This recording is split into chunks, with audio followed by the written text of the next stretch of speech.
Merci à Jésus-Christ. N'oublie pas de lui dire merci.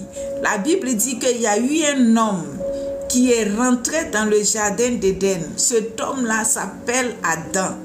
Mais quand Adam est rentré dans le jardin d'Éden, Adam a échoué. Adam n'a pas pu garder la position de l'homme dans le bonheur. Adam n'a pas pu garder la position de l'homme dans la royauté. Adam n'a pas pu garder la position de l'homme dans la souveraineté. Adam a perdu sa place de chef quand il est rentré dans le jardin d'Éden. Quand l'Éternel l'a introduit dans le jardin, Adam n'a pas pu garder le jardin. Mais nous avons un autre homme, le puissant des puissants, le Seigneur des seigneurs, le rocher des âges, le prince de vie. La Bible dit quand il est rentré dans le jardin, les mêmes tentations, les mêmes oppressions, les mêmes difficultés sont venues, mais notre Seigneur Jésus a tenu bon à cause de toi et moi. Quand il est rentré dans le jardin de Gethsémane, il a commencé à manifester la nature d'Adam. Il dit, si toutefois cette coupe pouvait passer, mais pas ma volonté, mais la volonté du Père. La Bible dit, malgré que la nature d'Adam, la nature des échoués, la nature des peureux, la nature de ceux qui ont été vaincus, la nature de ceux qu'on chasse de la bénédiction, avait commencé à crier dans son corps. La parole de Dieu dit, il a fléchi genou, il a prié jusqu'à ce que son sang puisse sortir comme des sueurs, des gouttes de sueur qui sortaient de son corps. Et l'Éternel a vu sa persévérance. L'Éternel a vu combien il était déterminé à ne pas céder à la faiblesse, à ne pas céder à la tromperie de l'ennemi.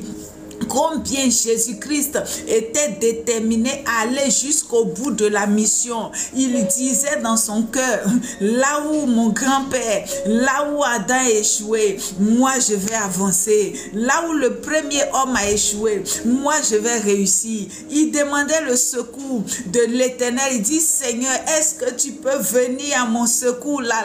Parce que où nous sommes arrivés, la chair est faible. Où nous sommes arrivés, la chair ne peut plus. Où nous sommes arrivés, la chair a peur. Où nous sommes arrivés, la chair tremble. Où nous sommes arrivés, la chair a besoin de secours. La parole de Dieu dit, il est parti voir les disciples. Il dit, mais où la barque est arrivée, si vous ne venez pas m'aider, la barque va chavirer. Mais les disciples ne pouvaient pas, parce que dans cette affaire, l'aide n'a pas pu jouer un rôle. Puisque Ève n'a pas pu aider Adam, c'est que les disciples n'ont pu, qui jouent le rôle de la fiancée et l'épouse de Jésus-Christ, ne pouvait pas, puisque Ève même avait déjà échoué. Donc les disciples ne pouvaient pas intercéder. Les disciples ne pouvaient pas prier 1 heure. Mais Jésus-Christ a persévéré. Dieu va envoyer le secours d'en haut. Dieu va envoyer le secours d'en haut. Et un ange va venir fortifier notre Seigneur Jésus-Christ pour que là où Adam a échoué, lui, il puisse remporter la victoire. Et la Bible dit qu'il a remporté la victoire. Il n'a pas échoué comme Adam.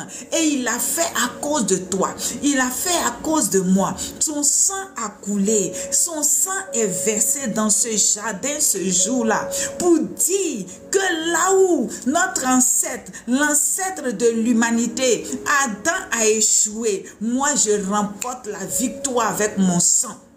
Et ce jour-là, notre Seigneur Jésus-Christ a écrit, a signé de son sang dans le jardin, que ce jardin a été racheté. Ce jardin a été racheté. Par mon sang, je rachète le jardin qu'Adam a perdu. Par mon sang, je rachète le jardin qu'Adam a perdu. Par mon sang qui est en train de couler comme des grumeaux, des massuyers qui coulent comme des grumeaux de sang, je suis en train de racheter le jardin qu'Adam a perdu. Ce jour-là, il y a eu victoire dans le jardin. Le serpent a perdu. Lucifer a perdu. Les démons ont perdu. Et le second Adam a récupéré notre héritage dans le jardin de Gethsémane.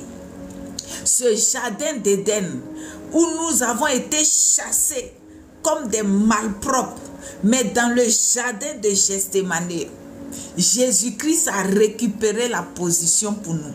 C'est pour cela que je te dis, toi qui as perdu quelque chose, ce soir tu vas retrouver ce que tu as perdu.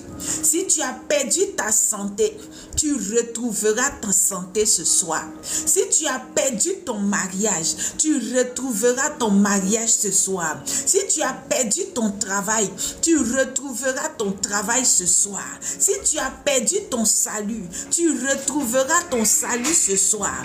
Quel que soit ce que tu as perdu, si ton nom a disparu, si on a volé ton nom, tu retrouveras ton nom ce soir. Si ta destinée a été volée, tu retrouveras ta destinée ce soir. Parce que quand Adam a perdu, Jésus a récupéré.